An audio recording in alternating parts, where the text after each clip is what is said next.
So basically we're going to talk about the differences between the old programmable scale that we had versus the new scale. So the old one with the Digistar scales always had a junction box, and the programmable scale had this on-off switch that went with it. It was an external switch.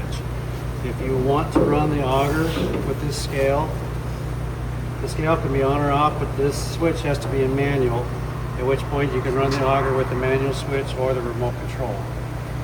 To run this scale in auto dispense mode, you put the switch box to auto, and that automatically brings the scale into a dispense mode, and it will work according to your presets that you have in there for how much you want to unload. The new Intercomp scale is a little different. It doesn't have an external switch box, and they won't have a junction box. All of the scales come, all the way bars come right to the scale indicator. In this scale, it will not run the auger unless the indicator is on. So it's kind of like this. You have to have a switch box on, or the indicator has to be on. And from here, you can run the auger either with the manual switches or the remote control. If you want to go into an auto dispense mode, you go into unload, and then you confirm your presets, and then when it's ready, it's in the unload state. And then when you turn your scale on, when you turn your auger on or off with the remote control, it'll automatically run until it hits the preset, and then it'll stop.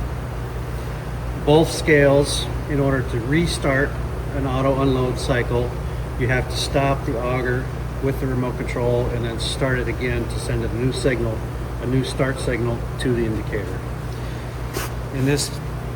With this indicator, then, when you want to go back to a manual unload, you hit the clear button to get out of the unload mode and go back to a regular scale.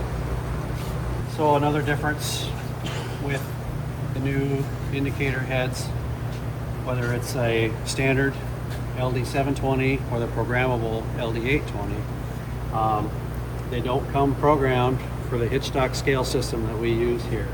So they've got a built-in code. If you hit menu and then 716 and hit enter, that sets the default for everything that we have on that scale. So what that does is it sets the resistance of the scales. It says we got 4 load cells, and it says that our system for auto unloading is a latching system versus a manual system. But that sets all the presets that we need.